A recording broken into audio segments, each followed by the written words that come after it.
ಕೆಂಗಲ್ ಈ ಒಂದು ತಾಲೂಕಿನ ಅಸ್ಮಿತೆಯವರು, ಈ ತಾಲೂಕಿನ ಹೆಮ್ಮೆಯ ಪುತ್ರ. ಯಾಕೆ ಬೇಕಾದಷ್ಟು ಜನ ರಾಜಕಾರಣಿಗಳು ಇದು ಹೋಗಿದ್ದಾರೆ. ಕೆಂಗಲ್ ಅಂತ ಒಬ್ಬ ಪ್ರಾಮಾಣಿಕ ಸೈದ್ಧಾಂತಿಕವಾದಂಥ ವ್ಯಕ್ತಿ ನಾವು ನೋಡೋದಕ್ಕೆ ಸಾಧ್ಯ ಇಲ್ಲ.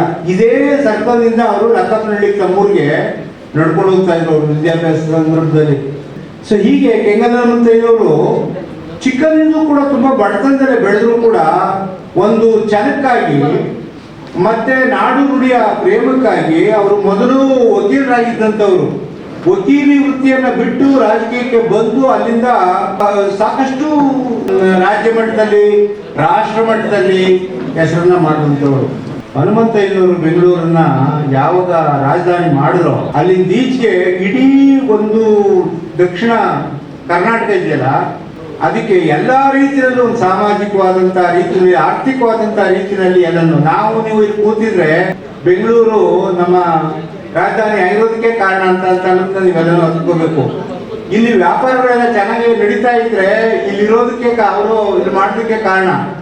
ವಿಧಾನಸೌಧವನ್ನು ಎಷ್ಟು ನಿಷ್ಠೆಯಿಂದ ಅಲ್ಲಿ ಒಂದು ಮಾತು ಹೇಳ್ತಾರೆ, ಅಲ್ಲಿ ಒಬ್ಬ ಮೇಸ್ತ್ರಿಗೆ ಕರೆದ್ರಂತೆ ಮನೆಗೆ, ಮೇಸ್ತ್ರಿಗೆ ವಿಧಾನಸೌಧ ಕಟ್ಟಿಸುವಾಗ ಮನೆ ಕರೆದ್ರಂತೆ.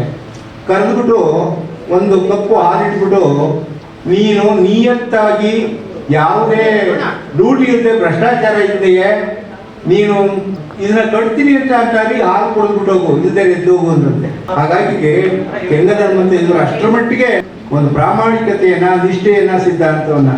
ಇವರು ಒಬ್ಬ ರಾಜಕಾರಣಿ ಅಲ್ಲ, ರಾಜ ಋಷಿ. ಋಷಿಗಳು ಅಂತ ಅಂದ್ರೆ ದಾರ್ಶನಿಕರು ಅಂತ ಅಂದ್ಬಿಟ್ಟು. ಹಾಗಾಗಿ ಅವರು ಒಬ್ಬ ರಾಜಕಾರಣಿ ಅಲ್ಲ, ಒಬ್ಬ ದಾರ್ಶನಿಕ. ಕರ್ನಾಟಕವನ್ನು ಹೆಂಗ್ ಕಟ್ಟಬೇಕು, ವಿಷನರಿ ಅಂತ ಅಂದ್ಬಿಟ್ಟು ನಾವು ಹೇಳ್ಬೋದು. ಸೊ ಆ ದೃಷ್ಟಿಯಿಂದ ಕೆಂಗಲ್ ಹನುಮಂತಯ್ಯನವರ ನೆನಪು ಸದಾ ಕಾಲನೂ ಕೂಡ ಇರಬೇಕು. ಕೆಲವರು ಗೊಣಗ್ತಾರೆ, ರಾಮನಗರಕ್ಕೆ ಏನ್ ಮಾಡಿದ್ರು ಅಂತ ಅಥವಾ ಕುಟುಂಬದವ್ರಿಗೆ ಏನ್ ಮಾಡಿದ್ರು, ಈ ತರದ ಸಂಕುಚಿತವಾದಂತ ಮನೋಧರ್ಮ ಅವರಲ್ಲಿ ಇರಲಿಲ್ಲ. ಅವರ ದೃಷ್ಟಿಕೋನ ಎಲ್ಲ ಇಡೀ ನಾಡನ್ನ ಕಟ್ಟುವಂಥದ್ದು, ಕರ್ನಾಟಕವನ್ನ ಕಟ್ಟುವಂಥದ್ದು ಅವರ ದೃಷ್ಟಿ ಇತ್ತು. ಹಾಗಾಗಿ ಕರ್ನಾಟಕದ ಏಕೀಕರಣಕ್ಕಾಗಿ ದುಡಿದಂಥವರು ಅಪರೂಪ ನಮ್ಮ ದಕ್ಷಿಣ ಭಾರತದ ವಿರೋಧಿಸಿದ್ರು.